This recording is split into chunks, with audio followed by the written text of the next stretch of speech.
didn't tune into last week's episode that was 30 seconds ago for us, but in real time for you guys, it's going to be last week's episode. I'd recommend first you go back and listen to that. But if you did listen, I'll do that. There you go.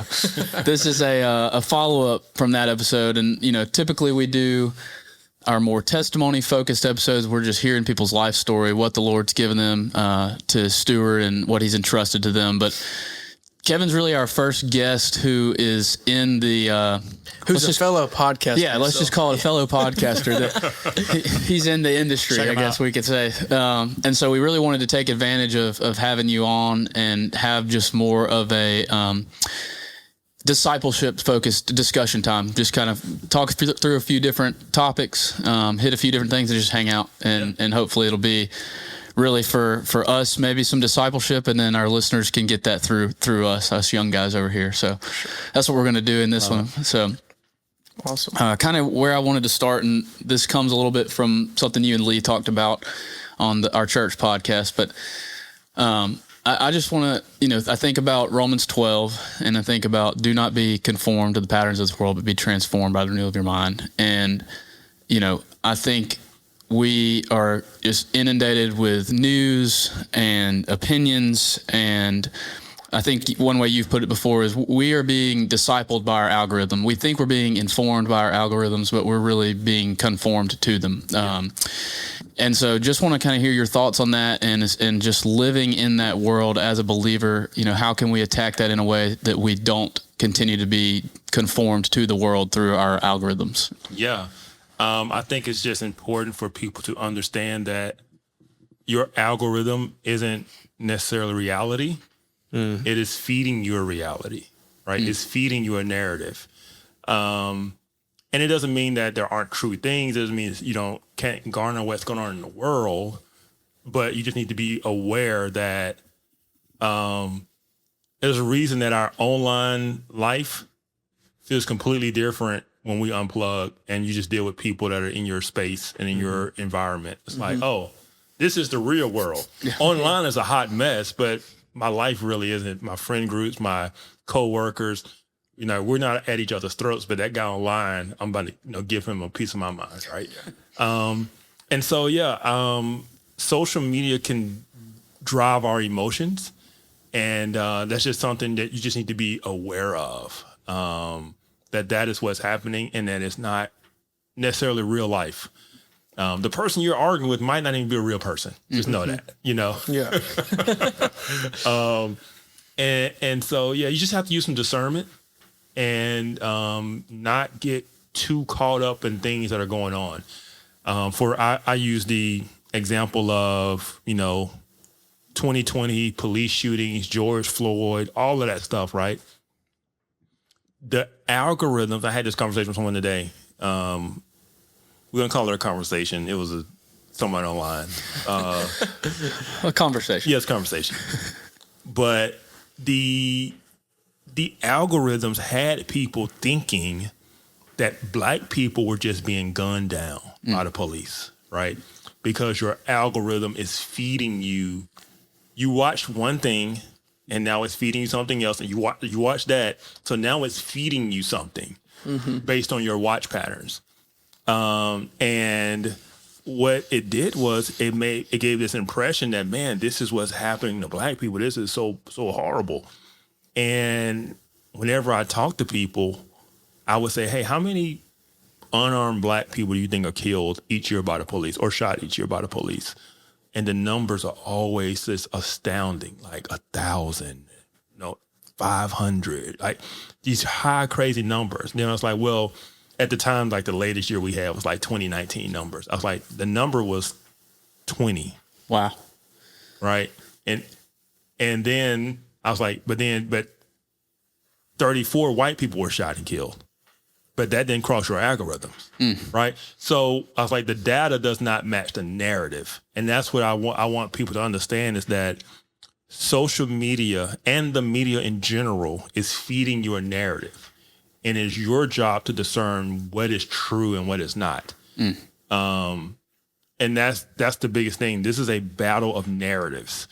And people are trying to generate and create narratives to sell you because they're trying to push you in a particular direction for one reason or another, right? And that is what we have to be aware of and be, discerning, do our own, ask good questions, and then just be aware of what it looks like when someone is trying to lead you with emotion and not a whole lot of facts, or the basic questions would break down their whole argument. Like, So would it be easier to just stay off the algorithm? It would be easier. and when I find people who aren't on social media, I say like, man, don't do it. I'm so happy for you, right? Don't do it. But for some of us, I think there's a role for us to play in it because to me, social media is the new public square. Mm-hmm. And if you don't have good voices in the public square, then what voices are out there leading people in wrong directions? And so it is a battleground and a battlefield that I think good people and Christians need to be involved in.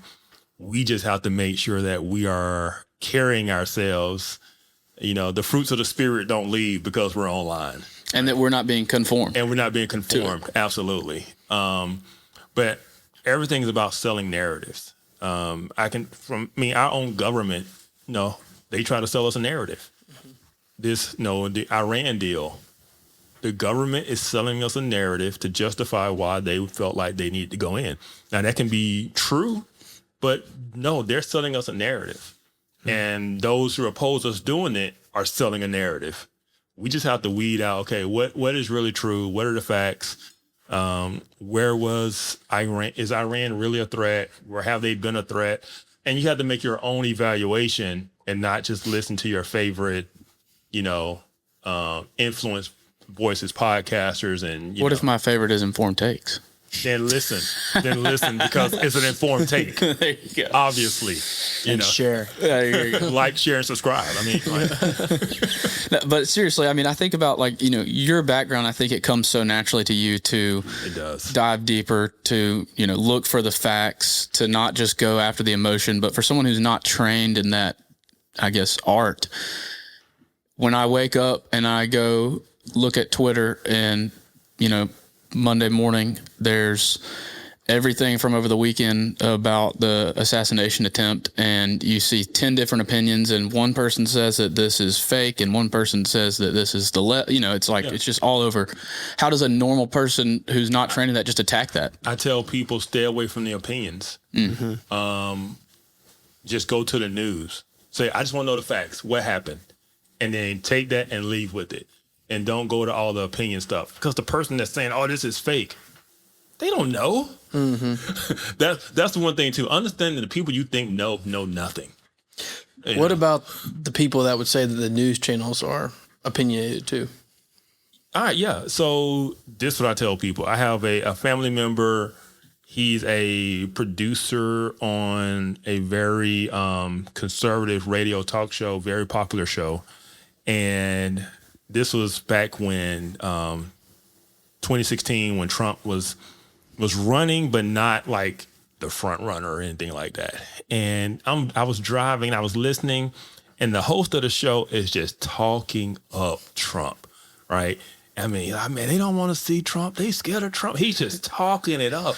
And so I asked my cousin, I was like, is he a Trump guy? Like, this was before Trump was even like a thing. And he started laughing. He's like, I'm just going to put it like this. At the end of the day, is entertainment. And that's when it hit me. You got to think, this is a radio show. These are TV shows. It's a news production. They're not like cable news isn't just giving you the news.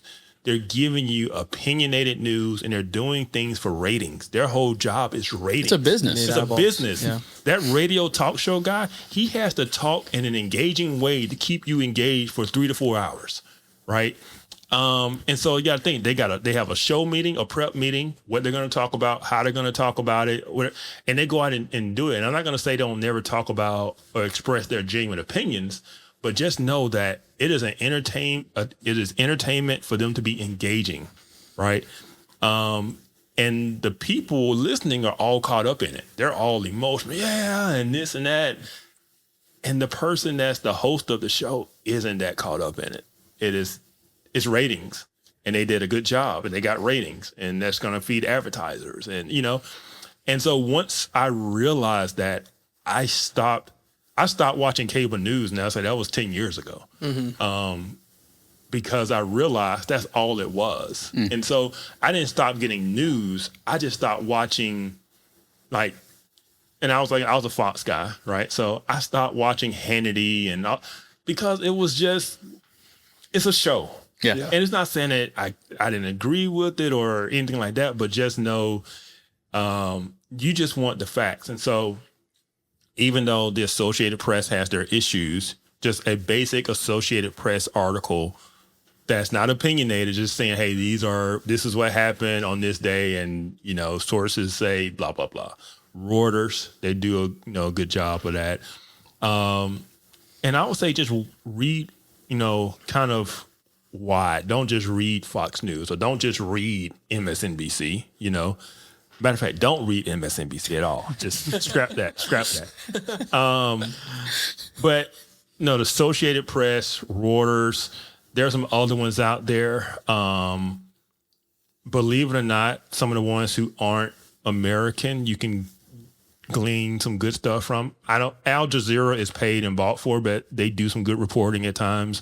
The BBC, and then I do a lot of YouTube. And I mean, there are some good news sources on YouTube that do better than your standard cable news. Just basic reporting, and there's some commentary, but they just do a much fairer job of being objective about some things. That's what you want. You just want somebody who's going to be objective. Right. That's the word, and so much of it is audience capture. Like, we're going to be the left-wing show because that's the audience we're going after. We're going to be the right-wing show because that's the audience we're going after. And what you don't realize is that they're just not being genuine. They're just going after a certain audience. And you want people who are just trying to be more objective with what's going on, and not so hawkish about some things.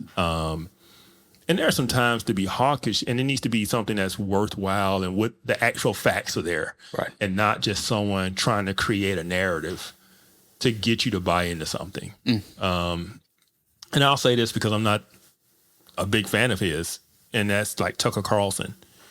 Tucker Carlson, I can just tell you from being an intelligence analyst and just analyzing what people are saying and doing, he is intentionally misleading his audiences. Wow. Yeah, because he's not dumb. He knows. He's gone off the rails. He's going off the rails. But why do you think he has? Because a lot of people used to like him, right? We talked about this at lunch the other day. He lost the teleprompter. Yeah. But he's getting, like, one of his Twitter views got 100 million views on one video. So why would he stop doing what he's doing? I see. Point proven. I just Point made. point right there when I said it. Audience capture. Audience capture. Yeah, the teleprompter went away when he was at Fox, and he's got a producer, and he's got he's got a teleprompter. They're keeping him to a certain message, whatever. But now, and even we found out when that scandal came out and his text messages leaked that he did not like President Trump. Like, he really didn't like him. But from his show, he was the complete opposite, because that was the show. Yep. It's a show. And he's skilled. And he's skilled. He's good at what he does, yes.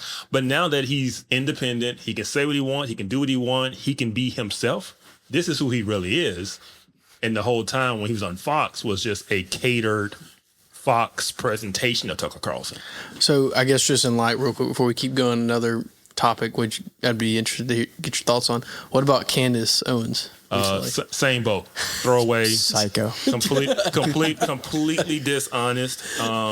I'm trying to think about how to articulate this, but I think there's a component here where I'm going to throw Sean Ryan in the same bucket. I like Sean. We had this conversation. We did. We same people. Like, I used to say, okay, go ahead. I like listening to Tucker. I like listening to Sean.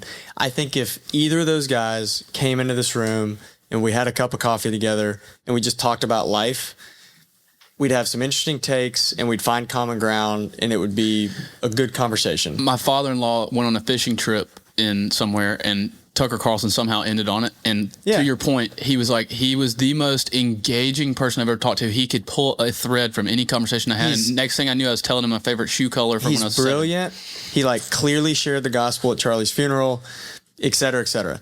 What I think is going on, for whatever reason, the Minnesota tax fraud, all the stuff that happened up there with immigration and everything. Nick Shirley, is that right? Yeah. That comes to my mind. The Leering Center. We live in a world now, and this is not divorced from God's providence over our lives and the time we live in. But I shouldn't even know about that occurring. It should affect the people there in Minneapolis. Yes. It should affect the local communities and the local churches and the local municipalities. And it's probably crazy and intense and discombobulating.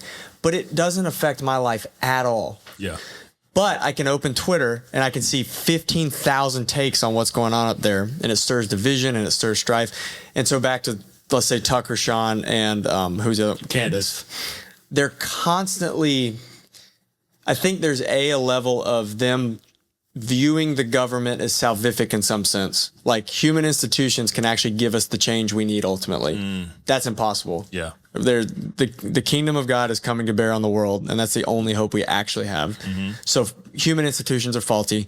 And then secondly, when you start just getting inundated, when you're doing a 3-hour podcast every day on government deception and abuse at Kanakuk and the UFOs and what's happening in Iran, you're just filling your mind with just chaos and just being a nut job. Yeah. And so and this is what I'll say too. Thanks. 2016 broke the left.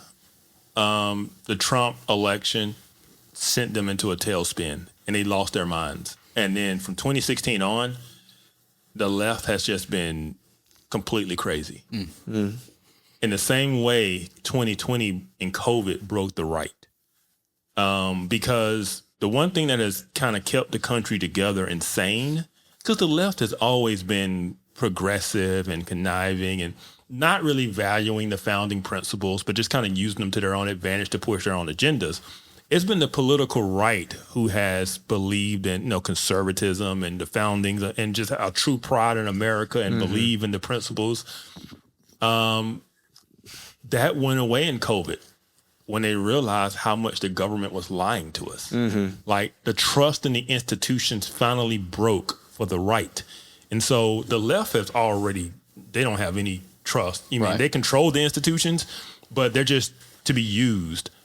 The political right is who has always trusted in the institutions of America. Yeah, that's well said. And that trust broke down after COVID. Yeah. And people like Tucker and people like Candace, they did like my friends did.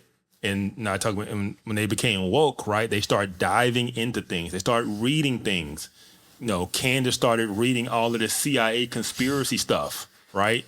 And then all of a sudden it's like, not only they lied to us about COVID, they've been lying to us about everything, right? And so their starting their starting point position is whatever the government says is a lie, and I'm going to find the truth, right? That's their starting point. No matter what, it's like this. This is what I've said. This is how I coined it. In an attempt to never be fooled again, they've become the fools because they have no way to discern what is true. They're just saying that nothing is true, right? And so they're taking these counter positions based on the fact that they're just counter positions because they cannot believe or trust anything that comes out of the government, right? And so, or whatever the main narrative is. So if it's the main narrative, they're going to go the opposite way. That doesn't lead you to truth. That just leads you to skepticism and distrust. And that's what we're seeing from them. And their platform, especially Tucker, he's platforming anybody with an alternative viewpoint. That's right. And this is exactly what we talked about too the other day at lunch. And you kind of alluded to it in a way with saying, if you get on a 3-hour podcast and you talk about the UFOs and you talk about Kanakuk and all these different things. Alex Jones, bring him in there. At some point, they've gotten to where they're talking about things they're really not that informed on, and they say something that we could refute with a simple Google. But now their huge viewership believes it because Tucker said it, but really, you find it quickly on Google that was not true. And it's not even that they're meaning to mislead, but when there's so much information, there's so many stories, and there's so many different things. Sensationalized too. It's like you don't have time to refute it. The hard Sorry, keep going. Just quickly back to you talked. This whole thing started Romans 12. If you go to Romans 13, I would love to sit down with Tucker Carlson over a scotch and a cigar. Tucker, say, come on in. And say, video gets and to you. just be smoking a cigar and say, Tucker, God says in His holy, inspired, inerrant, infallible, and sufficient, clear, authoritative, and necessary word, let every person be subject to the governing authorities, for there is no authority except from God, and those that exist have been instituted by God. Therefore, whoever resists the authorities resists what God has appointed, and those who resist will incur judgment. Now, I don't have to take a vaccine. If the government mandates I have to take a vaccine, there is liberty there, and there is like discernment and wisdom to be used. But the whole government isn't from Satan. The whole government is from God. And I just think that's a really clear point that you can make that's just constantly refuted. That sounds really similar to what you talked about in the Minneapolis. Did you use that scripture, or is it? I think so, man. That was a lot of articles ago. But I'll say this with Tucker and Candace and all of them, and I mentioned the word woke, and we refer to them as the woke right. Because they've basically taken the same ideology as the left and then just put their own spin to it. And so one of the issues when you go down this rabbit hole of conspiracy theories, where does it lead you? It leads you to the Jews, right? And so they have what I call Israel derangement syndrome, right? And they believe that we're controlled by the Jews, and the Jews control everything, and Israel controls the United States, and Candace Owens talking about we're no longer a sovereign nation, and just the craziest stuff. And I'm like, none of that is true. None of it is true, but that's what they're selling people. But I guess I don't understand, like, for me, like, from Candace, who seems to be or has claimed to be a Christian, how, like, I think that maybe Candace is a chameleon. Yeah, that's what I don't understand is I don't how you can say those things and then cause some type of divide like that. I don't know. I mean, we're all sinful. I know that. So, I mean, it's just. Candace, I think it's very obvious that Candace is a very narcissistic and vindictive person. And she used Charlie's death as... First, she tried to make it seem I was his best friend, and when reality is they haven't been that close in recent years. And she's trying to make it seem like I'm the only one who cares about who killed Charlie and all this type of stuff. And the whole time, what she's done is spend the entire time tearing down everything he built and everything he loved, his organization and his family. That's all. She's just attacked it. You don't do that if you're somebody's friend, right? But she's played this role, and then she has all these listeners who've bought in on it. And now they're, everything is pointed at TPUSA. Think about this. You say she says she's a Christian. Think about where we were when Charlie got killed. All of the attention was on how disgusted everyone was with the political left. Not just in the assassination, but in the celebration. They were celebrating, and it wasn't fringe elements, Blue Sky had to put out a warning like, hey, celebration of violence is against, community standards, because it was happening so much. TMZ Newsroom, I will never forget that. And to this day, I do not read or click on a TMZ article. They cheered when it got announced that he was dead. That will never leave my mind. And so the world was disgusted at the political left. You had people saying, I haven't been to church in a long time, but I'm going to church. Because it hit everybody so hard. And as one person said it, I've seen evil, and if evil exists, then good must exist. And it's like, I'm going to church. Bible sales skyrocketed.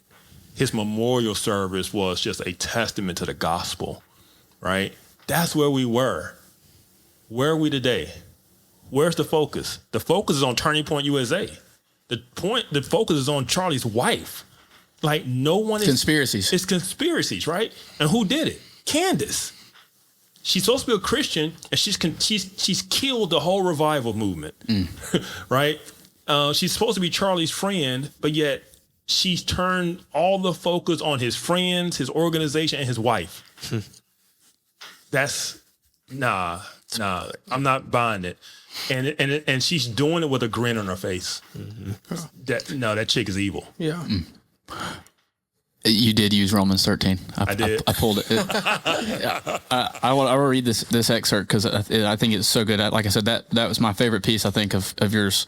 And this one is specifically about Minneapolis and the ICE situation, but I think in the context of Romans 13, you could apply it to any government issue. But Scripture consistently affirms the legitimacy of law. Romans 13 teaches that governing authorities are instituted by God to restrain wrongdoing. This does not mean governments are infallible. It does mean that law enforcement operating within legal bounds carries moral authority. And then you can go on and you can say, Christians can debate immigration policy. We can argue for reforms, humanitarian considerations, or expanded legal pathways. What we cannot do is declare enforcement itself unjust simply because we dislike the outcome. Yeah. Mm-hmm. Yeah. Because that's what, man, so much of what that is what is driven today is driven by, I don't like the outcome. Right. I'll give an example. Equal under the law. Right. And this is the thing, we talk about critical race theory. We talk about DEI. The reason these things are unbiblical and unchristian because, the Bible tells us we are not to show partiality, not to the rich nor to the poor. Right. Everyone is to be seen and treated equally. That is the biblical, that is what biblical justice looks like. Whereas what they call social justice is really just discrimination in bed. They just want to change who's being discriminated against. Ibram X. Kendi, who wrote the book, How to Be an Anti-Racist, he said past discrimination requires present discrimination, and present discrimination will require future discrimination. It's a cycle of discrimination because what they're trying to do is generate particular outcomes among people groups. They want to generate the outcome. And so their justice is based on outcomes, not based on standards of objective truth and justice. Right. And so it can't just be based on the outcomes we want. It has to be based on objective moral standards. Right. And that is what we're seeing today. Everything is based on and being driven by the outcomes in which we want. And that is not the way that is not biblical in how we're called to judge whether something is righteous or not. It's not based on whether the outcome is the outcome you desire. Or in this case, in those cases, outcomes are equal between different people groups. That's not justice. And so for someone listening, what is the biblical framework for doing that the right way? Yeah, it's like I said, it is a consistent moral framework of treating everyone equally and the same under the law, right? And that doesn't mean citizens get treated the same or immigrants get treated the same as citizens. You can have citizens have certain rights and things like that. But we do, we treat the immigrant well, but that doesn't mean that an illegal immigrant shouldn't get arrested for breaking the law. And that's what they're trying. That's the crazy thing. It's like, okay, this person broke the law. They're in the country legally. They're being arrested. And yet you're saying that's unchristian. It's like, no. I think you said something along the lines in that article, like, and you can correct me if I'm wrong, but I think it was along the lines of like, as Christians at an individual level, if an immigrant is in our neighborhood, yes, we should welcome them in our house. We should provide a meal. We should give them water. We should put clothes on their back, whatever that may be. But then if that same immigrant was illegally here and they are then removed, we aren't supposed to then say that's wrong. Yeah, exactly. On a system. And even still, and this is what a lot of Christian organizations did because it was for the best of the illegal immigrants. Some of them, because the government said, look, if you voluntarily leave and apply to come back, we'll consider it. But if you get caught and deported, we're not considering it, right? And so a lot of Christian organizations had their people leave. It's like, because the government has said, you need to go. You're not here legally. And so the right thing to do is obey the government and leave and go back to your country, right? And then as a Christian, our job and our role can be to help them come back in because this is where we want them to be. This is where they want to be. So let's vouch for them. Let's advocate for them. Let's, go through the proper channels. But the government isn't wrong for saying if you're here illegally, you entered illegally, you're not here in a legal status, you need to go back to your country. That's not an injustice. Right. You know? So, in light of government, and I know we kind of talked Do you feel about oppressed, Brock? In any way? this. No, I did not. Okay. Sorry, you're missing my question. My bad. So, I guess we kind of quickly talked about it, but like in terms of government, like let's talk about real quick Donald Trump and what that looks like. I mean, that's been a huge thing. I would say that All hail King Trump. No, just joking. Clip it. well, I just find it fascinating because there's people that I know that are strong believers that I think just do not like him, and I think they have valid reasons. And then This is the perfect man to speak to. well, this would be great because I you know, and from a government standpoint, political standpoint, I feel like I look everything as a capitalist. So everything is based on that. So I don't really care if, you know, all S&P 500's up. Yeah, that's what I look at. It's just how I look at it. Yeah. But a few weeks ago when he posted that picture of himself, you know, in what He was a doctor. it claimed to be a doctor, but very clearly had What are you talking about? He robes. looks like a and doctor. Yes. very clearly looked like an image of Jesus. Yes. And that made me be like, okay, it's too far. I think a lot of people did, and then he ended up deleting it. What is your thoughts as like a Christian and then just Donald Trump and just the president? It's a simple question. Yeah, it is. It is. So this is what I tell people. If you want to understand Donald Trump, this is what he is. He's a businessman, and I used to say the word narcissist, and that gets thrown around too much. He's egotistical. Mm-hmm. You know why he shared that? Not because it made him look like Jesus, because it made him look awesome. That's why he shared it. He's an egotistical maniac. Like, his ego is huge. Yeah. And if you want to get in his good graces, stroke his ego. If you want to get on his bad side, say something negative about him, right? That's just who he is. He's not hard to understand. Yeah. And even as the way he governs as president, his art of the deal, negotiating style, say the most inflammatory thing and then walk it back. Because he's negotiating, right? It's like, it's not hard to understand. And even I had to learn that. But he's entertaining. I really wish someone would take his phone. Or delete his apps, because I know he don't know how to download them back on there. Like, take his phone and delete his apps. This is a great 1 degree of separation story from this. I had a friend on tour who was close with President Trump, and during his first term, they're sitting at a restaurant together, and Trump's like on his phone. This is back in the Twitter days, and he's like on his phone, and he hands the phone over to this other guy who I'm friends with, and he's like, "Does that look good? That fine?" And he's like, no. Like, I'm not proofreading this. I'm doing the thing. He's like, I don't have the clearance or the authority to tell you if you should click send here. This is your thing. And he gave him the phone back. That's so funny. I wish he had that person in his life. I know, right? I do. He doesn't have the phone. Oh my goodness. So this is my story. I did not vote. So I grew up, in the black community. When you grow up black in the black community, you are a Democrat. You come out a Democrat. It's just, you don't know any different. That's what you're told. You said you were Baptist and you're Democrat, and they probably brought the Democrats to the Baptist church to be voted. Yes, they did. And I'll tell a funny story. So the first election of my adult life when I was old enough to vote was year 2000. And I was upset that Al Gore lost to George Bush, right?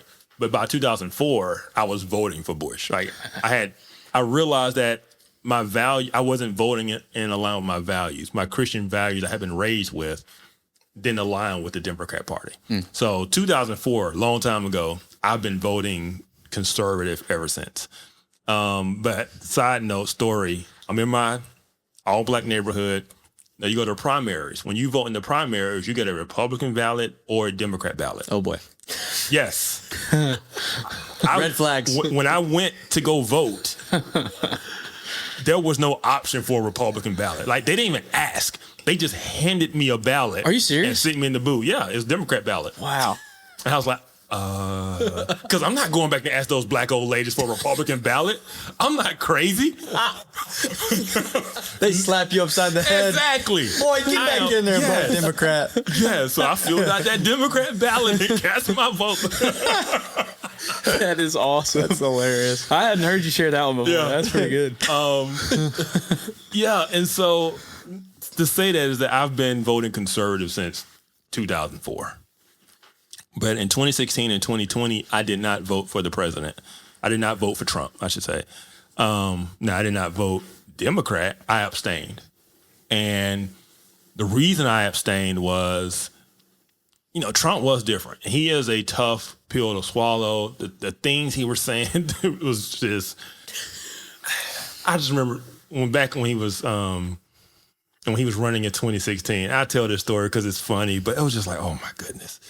So he gets on the stage, the primary, and the Republicans had like 15 people running that election, and they had narrowed it down to the top 10. The top 10 got on stage, and Ron Paul was 10th in the voting.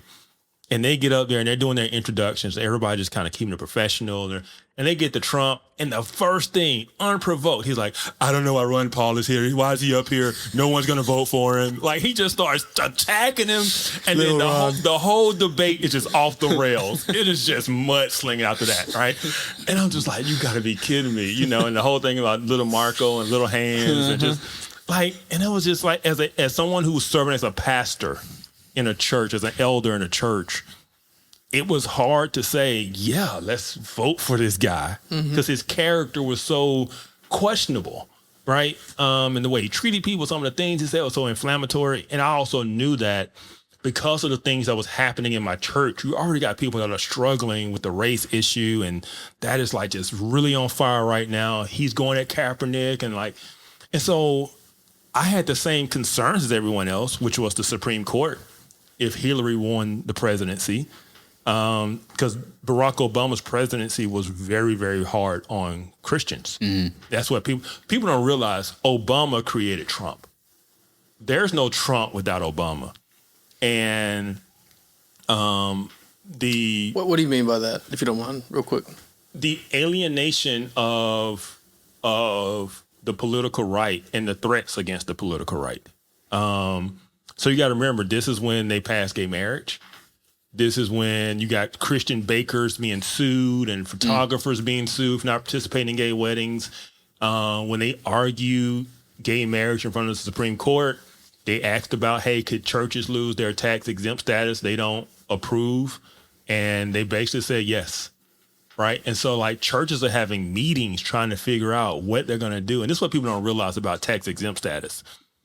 Because most churches, people think churches, they think these mega churches, right, with all of this money. The vast majority of churches are not that. But some of these churches, especially like, let's say, take Tim Keller's church in Manhattan.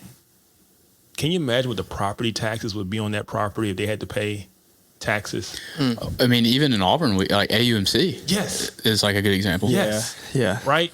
And so if the government takes away your tax exempt status, it pretty much closes your church because there's no way you can afford to maintain it. Like, think about all our seminaries that own all of this property and land and like campuses. Imagine taxed on the value of that. They couldn't, right? And so Christians were facing the idea of, do we, how do we protect ourselves? We're meeting with lawyers. Everybody's trying to, and so that's the environment we were in coming out of the Obama administration. If Hillary had won and continued that and put people on the Supreme Court, we see how the Supreme Court is functioning now because Trump appointed those seats. Imagine if it was the other way. Yeah. You think Christians would have had a chance in front of the court on any of these issues? Absolutely not. And so Christians were facing for the first time in America, the real chance at persecution for your faith. And a lot of people held their nose and voted for Trump anyway because of what was at stake. I had no idea that. I know I was young, but we were younger. Yeah. That's crazy. And all I really remember, like detailed from that Was 2016 your first election? No, For me, it might have was, been yeah. for him. Yeah. But I really remember 2020 more with some of the extremes of stuff. Like I remember being in college and the big discussion with college students was like, are you going to post a black square? Uh-huh. Do you remember that? I don't, but You don't remember that? I really don't. Oh man, that was Thank goodness you don't remember that. Yeah. Horrible time. I just remember that being a big you do deal. it? Like I did not, but I remember that being like the big discussion. It was like if you were an Auburn student and you went on your phone in that time and you just scrolled, it was like black square, black square, black How square. do I black not square. remember this? You were. I'm gonna tell you don't right know. now from Were you under this- a rock? I guess so. from an intelligence analyst perspective, that is a great example of a psyop and how you get people to go along with stuff, right? As sheep. Because that was stupid. What does a black square do for anything? Right?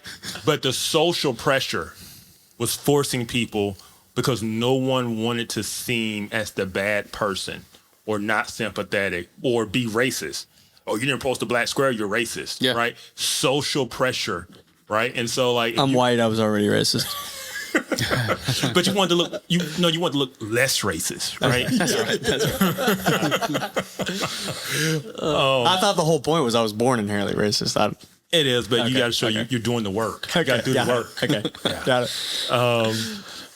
But and so I didn't vote for Trump in 2016 and 2020 because I was in those situations. And I knew that if I cast my vote for Trump, I was going to lose all of the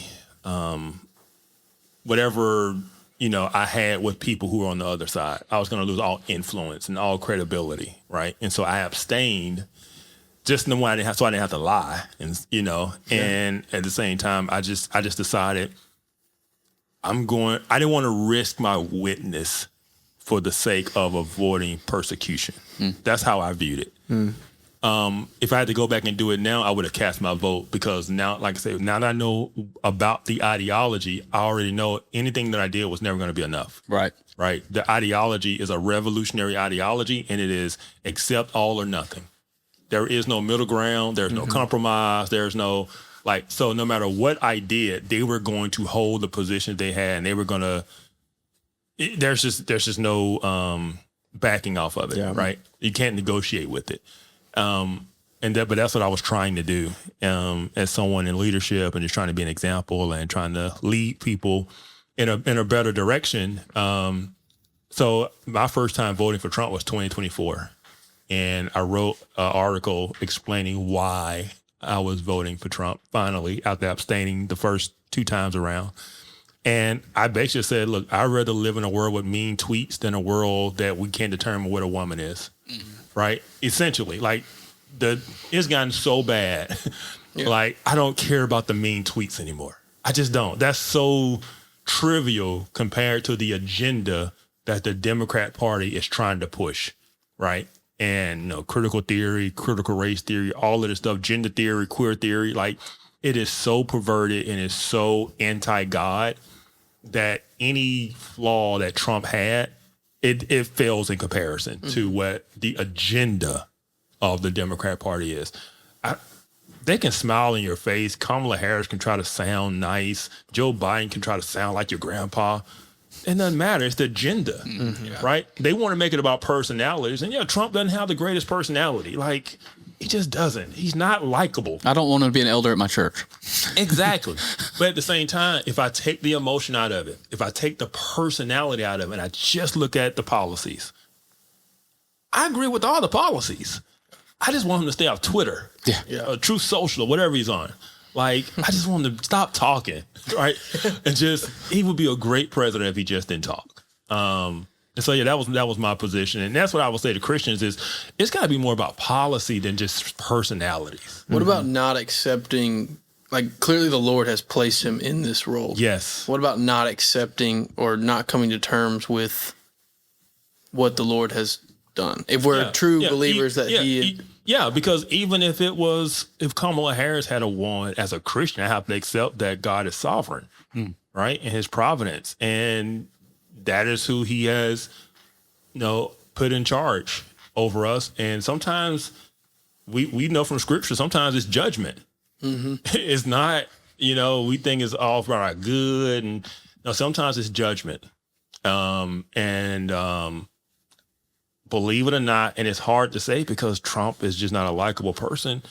Trump winning was God's grace on us, because in 2016 and in 2024, because it could be a lot worse. Like I say, the Supreme Court is the biggest thing. They overturned a major case today that I thought was very critical, or they upheld it. Louisiana's redistricting map. Because basically what they're doing is, Alabama's doing the same thing, and the southern states are doing the same thing.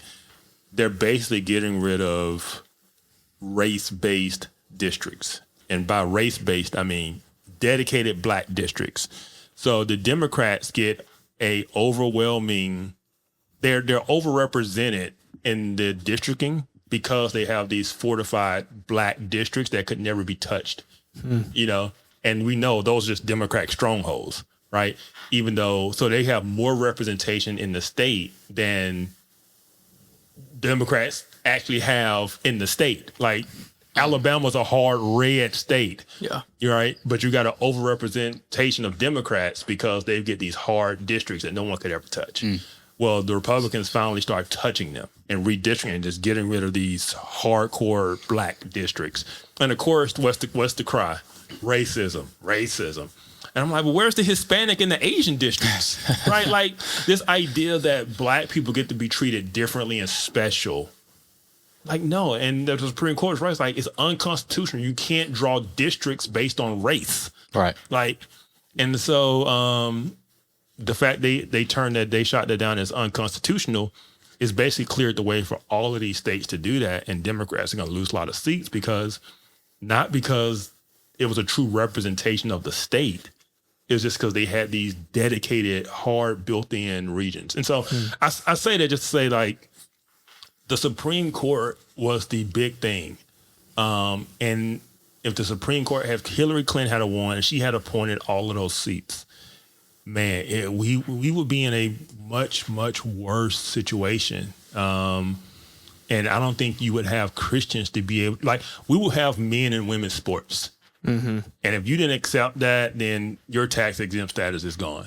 Right? It was going to be bad. Like, we'd be 10 years into it now. Yeah, the Biden administration was pushed. Like, Title IX was set up to protect women and give women opportunities in collegiate athletics and scholarships. Right?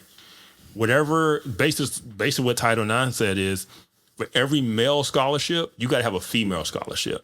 And so a lot of these schools, they have all these female sports. Want to know why? Because they've got 85 scholarship football team. I mean, they got to find 85 scholarships on the women's side. And now they're letting men take the women's scholarships because they identify as women. Like, you kidding me? And the Biden administration changed Title IX to say that. Wow. It's like, this is madness. It truly is. It is, but that's the kind of world we would be living under if these people had their way. Right. And so, yeah, you can say what you want about Trump, and that's why I draw to Nebuchadnezzar. It's like, I don't think Trump's a Christian, but do I think God's using him for a good purpose? Absolutely. Yeah. Right. And so, yeah, I was like, you got to get past the I don't like him part. You just got to get past it. And you also have the freedom and can make the choice to not vote too. Absolutely, which I did twice. Like you did, yeah, exactly. Absolutely. There's a third option that's not like the lesser of two evils. It's abstain, right? If you don't feel like you can. Yeah. But in no way would I ever encourage someone to vote the other way for the reasons I just explained. It's the agenda. It's so ungodly. It's so unbiblical. It's so anti-Christ that it's really only two options. Either you're going to vote to the right, or you're going to abstain, or write in, or whatever you want to do. But the other way is not even an option. To I don't see how you can do it with a good conscience if you're a Christian. I want to pull a different thread here for a second. So, with 20 plus years of intelligence, analytics, and everything that you did, and looking for propaganda and all those different things, but then also a life of being a Christian and being a believer.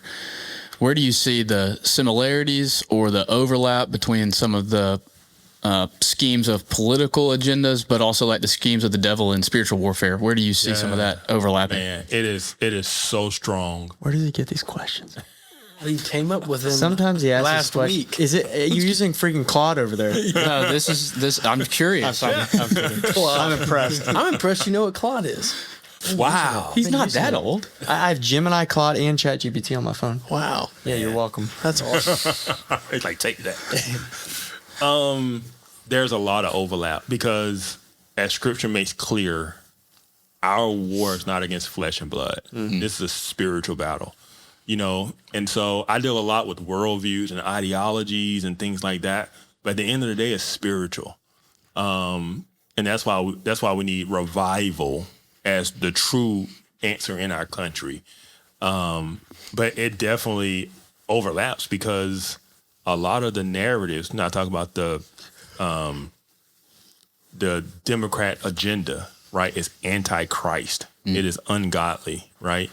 And the reason it is because the Democrat Party is driven by the progressive left.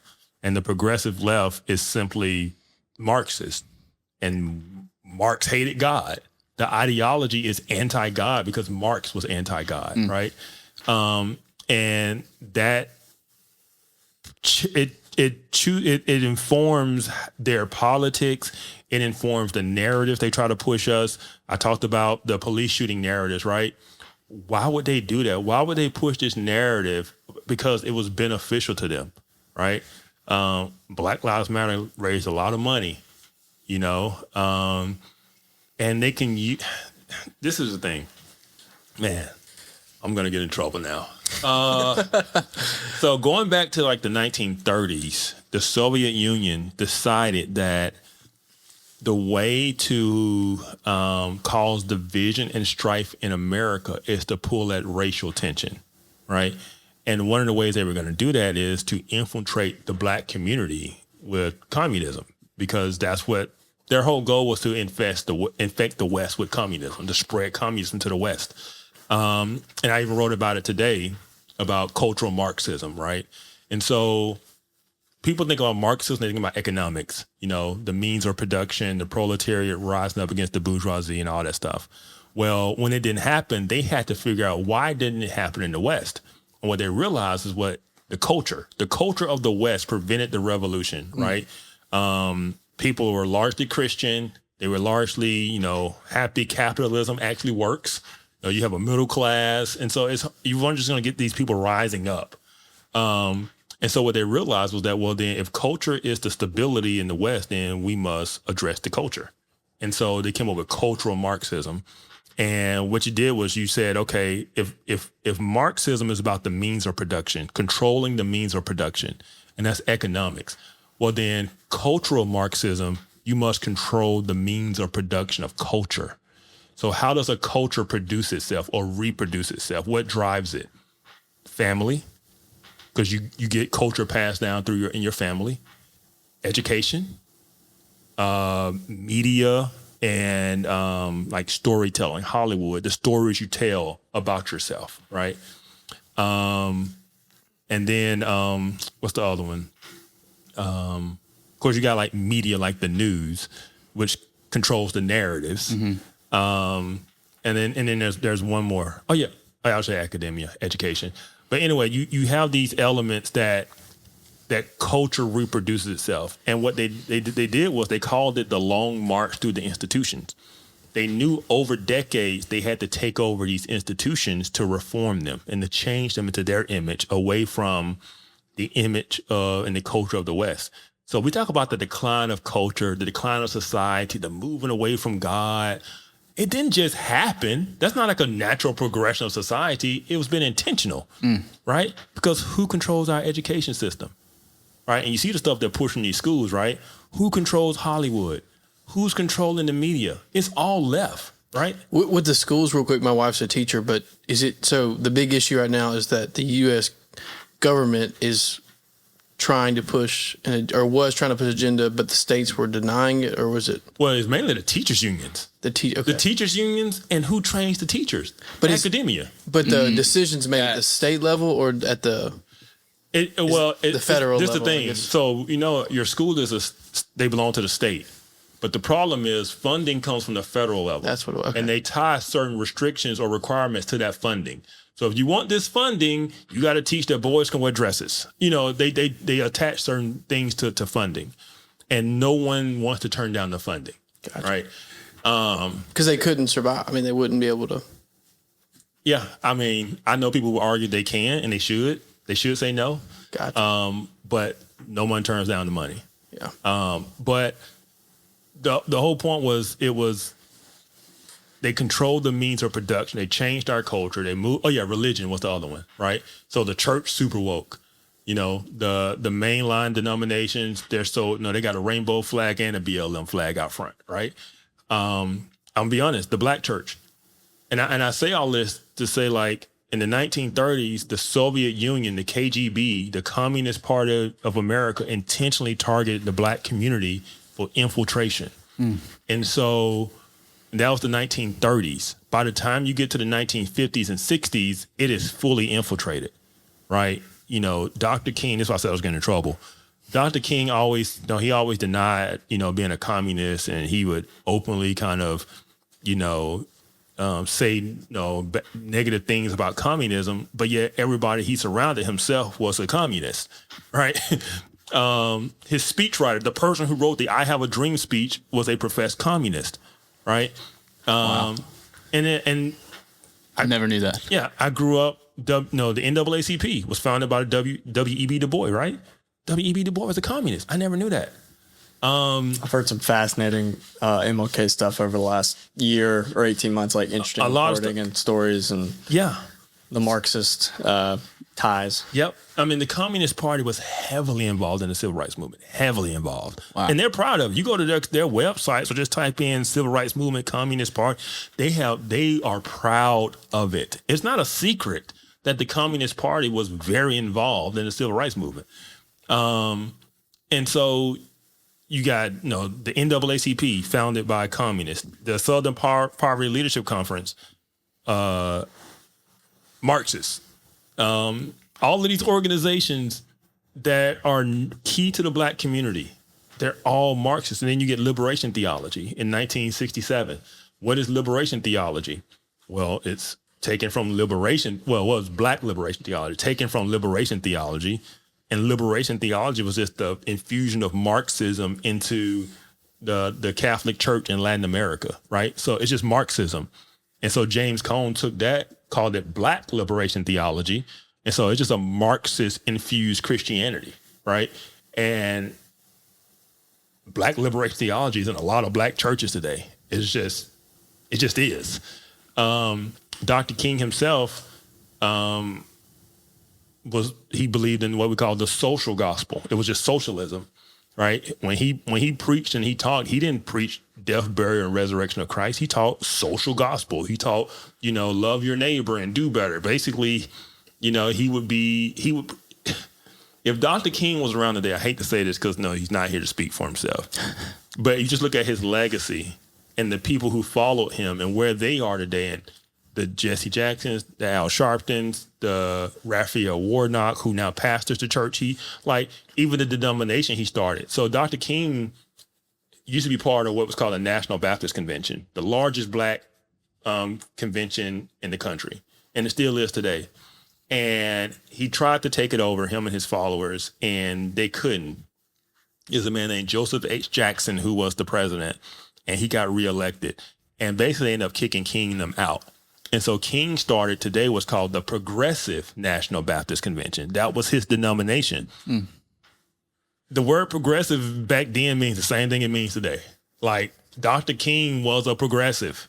And if you look at the Progressive National Baptist Convention's website today, it's basically a BLM social justice website. That's all it is, And so everything about King's legacy and everybody he was surrounded with, it's like, this is what they are. And this is who he was. This is what he was, right? Even if he did some good thing, overall, there were some red flags that people need to be aware of. Dr. King wasn't Jesus, right? He not. I saw this video. It was this little girl, and this little white girl, and her mom was asking her about asking about Martin Luther King, and she said, "Yeah, he died for our sins." It was a cute video. Yeah. But I'm like, some people act like that, and so I get in trouble, bringing a lot of this stuff up. But I bring it up just to point at the communist infiltration of the black community is really why the black community is where it is today. Because it worked. It works. The destruction of the family is real. The sentiment of grievance and anger and bitterness is real. And you saw it in the 60s and you saw it in the 70s. And what people don't realize is that the 60s and 70s, the civil rights movement, and all these other, the sexual revolution, the feminist movement, we call it I Don't Need a Man generation. All of those movements came out of the 1960s and 70s, and they were all youth movements. What I mean by that is you have a young generation that basically rebelled against their parents. They rebelled against the black generation that came before them because they got swept up in this revolutionary spirit. And that generation produced what we now know as the black community. It produced the fatherlessness rate. It produced the women promiscuity and sleep. Like all of that stuff came out of the 60s and 70s, where prior to that, black kids was being raised in 2-parent homes. Everyone was heavily embedded in the church, right? And then you started getting this like I say, this swell of revolutionary, youth movement. And they produce what we now know as the black community. And when you destroy the family, when you destroy any kind of biblical sexual ethic as liberation, it has consequences. And I'll say this. So I was watching a video this year. It was just this year. It was from the Democratic Socialists of America. And they had a conference. And they were talking about abolishing the family. That's like an agenda item for the Democratic Socialist Party of America. Abolish the family. It was also... That's wild. But it was also one of BLM's stated goals. Before they took it off their website, one of their stated goals was to abolish the nuclear family. Wow. You understand, family is, like I told you, you got to, the means of cultural production, you must destroy the family. Right? The family is oppressive. Women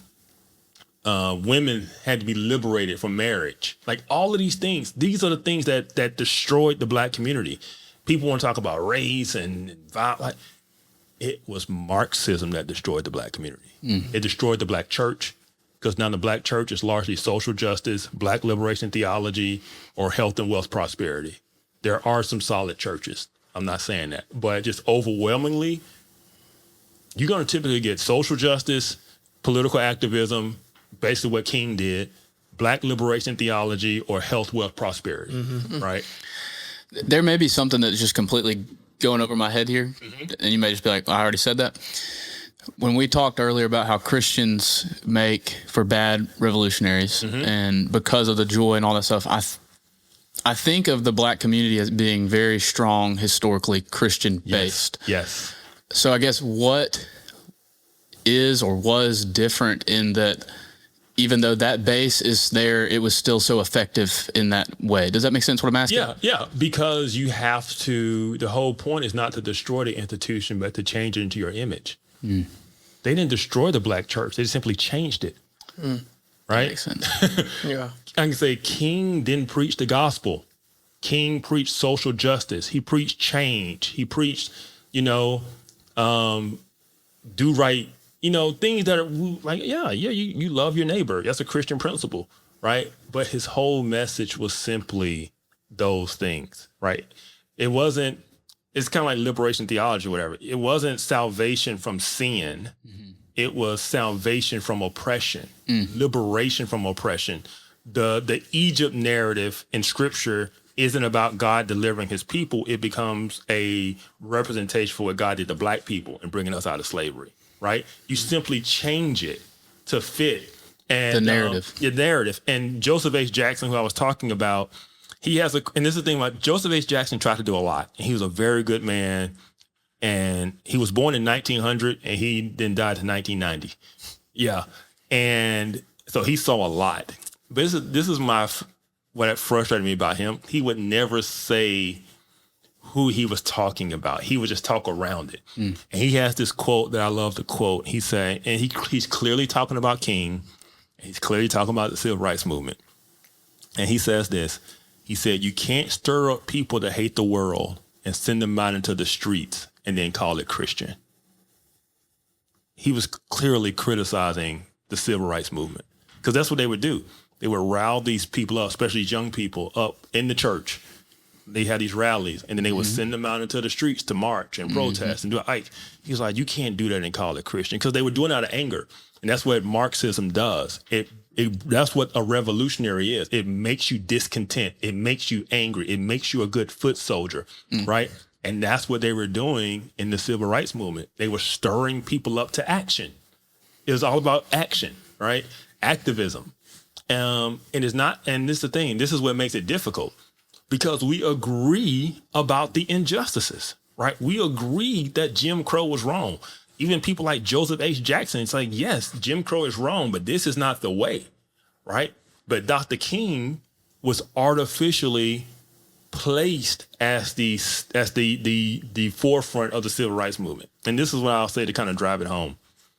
In 1955, when they did the Montgomery bus boycott, and Dr. King became the face of this civil rights movement. Dr. King was 26 years old. He was a young man, and all of a sudden... That's us. Yeah, and then all of a sudden, he's the face and the voice of the entire Black community. So the older generation who had been there, who had been working to get things changed, who had been... All of a sudden, he's lifted up as the voice because... The camera's on him, and he's giving the microphone, and he's saying the right things, and like he became the face of the movement. And he died like late 1960s. Yeah, 67. 67. Yeah, or 60. I can't remember. 67 or 68. He was assassinated. And so that So like I said, he was 26 years old in 1955 when they did him up. Yeah. Joseph H. Jackson was 55 years old. Yeah. Right. It's just a difference. Yeah. But King is made the face of everything. And that was intentional. Yeah. And so I just say all that to say, like, this thing isn't new. And I was telling the story about the Democratic Socialism of America one, and they were talking about abolishing the family. And this is what she said. She said, we know that it is possible because Black women have done it. Wow. Yeah. I was like, man, that's a punch in the gut. But it's true. But how did it happen? The same ideology, right? I clarify this for me. I heard this today on Live Free. I was listening to that podcast today, and they were talking about myths and fables about early Christian fathers of Christianity and the founding of America. And when he was talking about Marxism, it essentially flips your whole worldview to everything is oppressed and oppressor. Yes. Versus a biblical Christian worldview is we're all sinners. We're all on level playing field. Everything comes about power and power structures. Yes. You see everything through that lens. Yeah. And in the structures, there's always some group on top. They are the oppressors, and there's some group on the bottom. They are the oppressed. Right. So they're intentionally infusing into society. Everything is on this power structure spectrum. Yes. And if somebody's above you, then they're oppressing you. Yes. And this is where it gets really perverted, because morality isn't objective. It is based on where you are on the social status. Mm-hmm. So if you are the oppressed, then violence is justified because it's an act of liberation to tear down. That's what they said. Yeah. Right. Yeah. And so that is leftist ideology. And so that is how you justify murdering Charlie Kirk. That's how you justify murdering the United Healthcare CEO.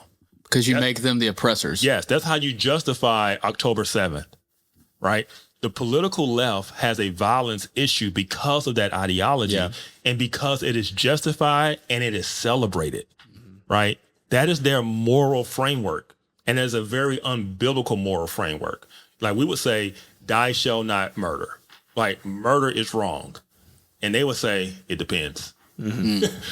Because we're not talking about... it depends is in the Bible. Yeah, because we're not talking about self-defense. We're not talking about manslaughter. We're not talking about anything like that. We're just talking about social status. This thing that it isn't even... It's theoretical, right?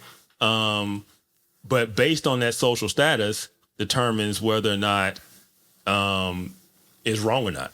You know, and so that is where we are. And for people to understand, when it comes to cultural Marxism, apply that framework to everything in society, whether it's men and women, black and white, rich and poor, able-bodied and disabled. Like everything is viewed. Anything you can draw a line. Anything you can draw a line is viewed as structures, and there's an oppressor or privileged group, and there's a disadvantaged or oppressed group in every category of society.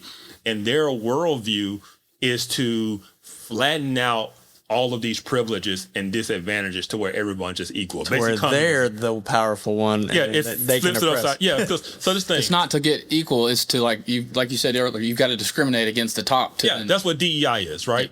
DEI is discriminate against white people and white men particularly because they're at the top and put up other people in places of power. You've got such a great example on this one. I love this. Oh, which one you want? I love when you talk about DEI and you use the NBA as the example. Oh. Yeah, because that's the one everybody can relate to, right? Because the argument is that all disparities are simply evidence of discrimination. That's the argument. If there's disparities between these groups, then that is automatically, without any proof, evidence that discrimination is the reason you have that disparity, right? Until we get to something like the NBA, right? Are Asians not in the NBA because of systemic racism? All right. Are white people underrepresented in the NBA because of systemic and structural barriers? Right? No, they only apply it to certain things they want to apply it to. Right? They're inconsistent in their worldview.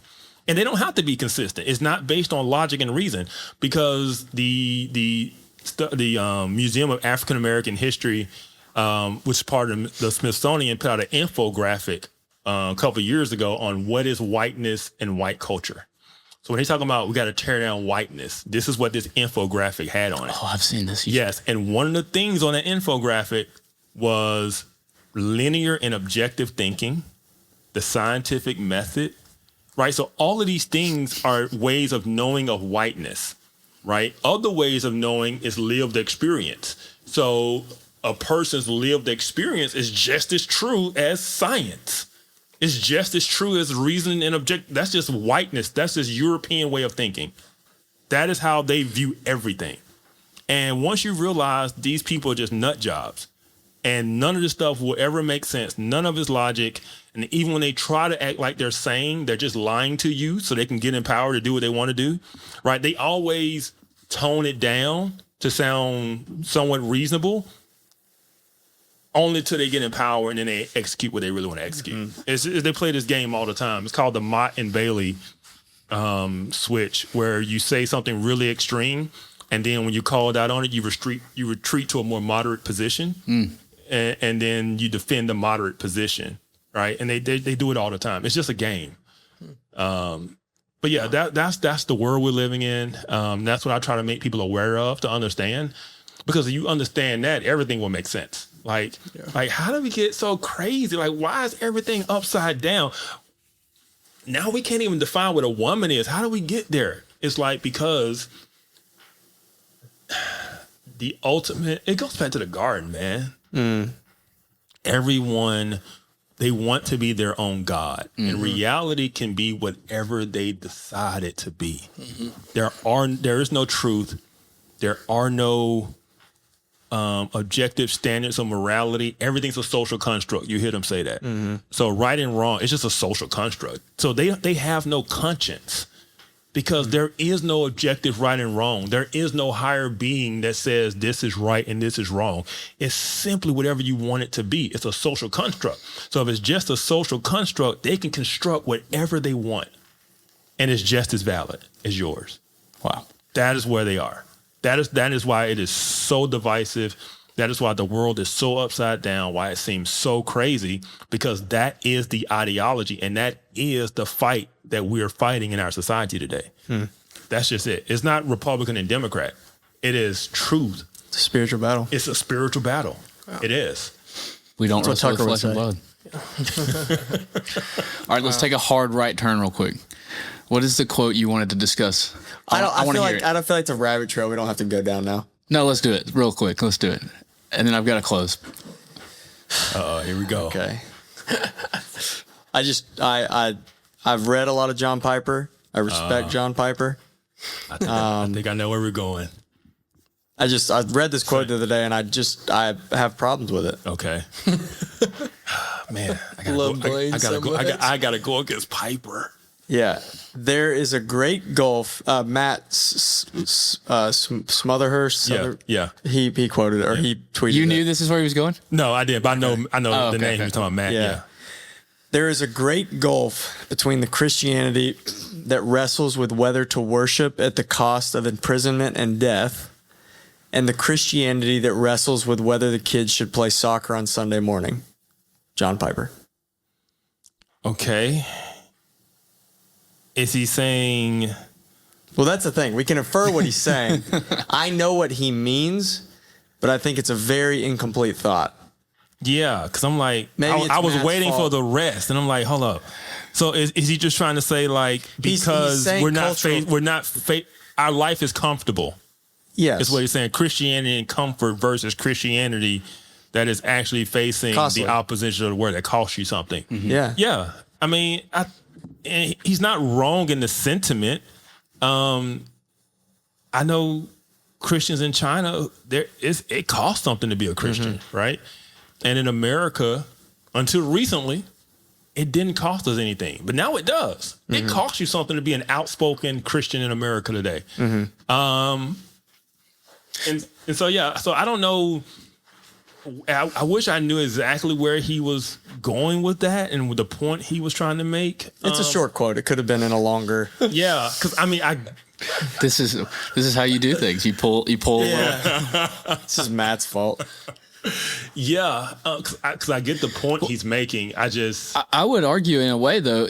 Like let's use Auburn, Alabama, for example. This is a bubble. Yeah, it's a bubble, unique but bubble.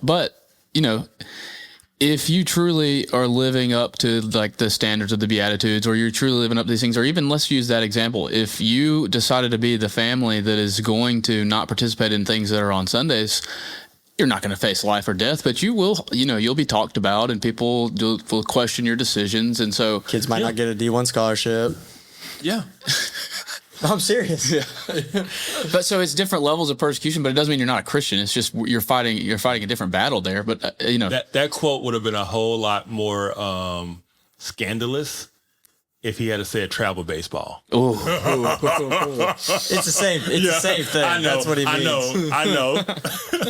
But for Christian parents out there listening, I think this is where I read it and I go, there is not a great gulf between these two proposed differences of Christianity.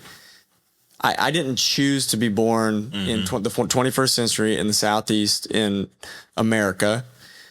The Lord is going to do with me what his plan is for he's going to use me for the purposes that he has placed me here for. And maybe that ends up in some unreached people group in Indonesia. I don't know. But the same Christianity that calls me to denial of self and to say in a Muslim country, Jesus is beautiful enough to me that I will trust him for my salvation at the risk of death, is the same Christianity that I can open God's word and read, okay, maybe out of wisdom and my belief that the local church is more important to my children's discipleship than being good at sports. You can wrestle with that and say say no. Yeah. absolutely. And Absolutely. you can join the travel baseball team. I fully intend to do this one day if we ever get to this point. And at the outset say, hey, coach, I got a good athlete in my son that would like to be on the team, and we would like to do this.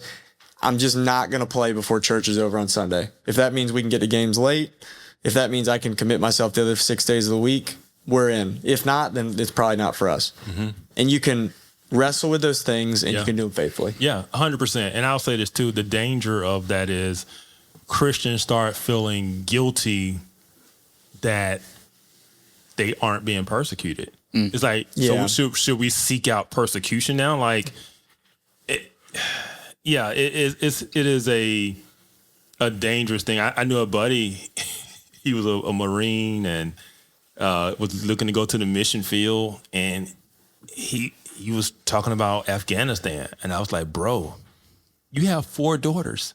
You cannot take your wife and your 4 daughters to Afghanistan. You just can't. Like, that is not a wise decision, right? But he was just gung-ho, and he just felt like, well, you know, you just got to go and you just got to trust. And you got like, no, that's just foolish, right? But it's this pressure of, if I'm not putting myself in dangerous situations, then I'm not doing enough. Yeah. Right. And that is a pressure, is an overcorrection that can be taken from a quote like that. Yeah. You know? Absolutely. Yeah. All right, here's how I want to wrap it up. These guys make fun of me for my sheet that I send out. But one of the questions. Why don't you wrap it up by bringing us those hats one week? I will. Yeah. I will. I'll get on that. I just thought about that. They get on me for my sheet that I send out, but one of the questions on there at the end is like, if you wanted to leave the viewers or the listeners with, you know, something to take away, all we've spent now 2.5 hours between the 2 episodes, and your answer was be planted in the Word. And so I just want to hear from you to close us out. In light of both episodes we've done, all we've talked about, and all that you do in your work, what does that mean to you, be planted in the Word, and how does that affect us? The way and the reason in which I did not go down the pathway of false narratives and all the other craziness in the world was that I was rooted in Scripture. My faith was rooted, and my worldview was rooted in a biblical worldview, right? So be planted in Scripture. Allow Scripture to drive what you believe, what you hold to, and not culture, because culture will have you messed up. Do not be conformed to the image of this world, right?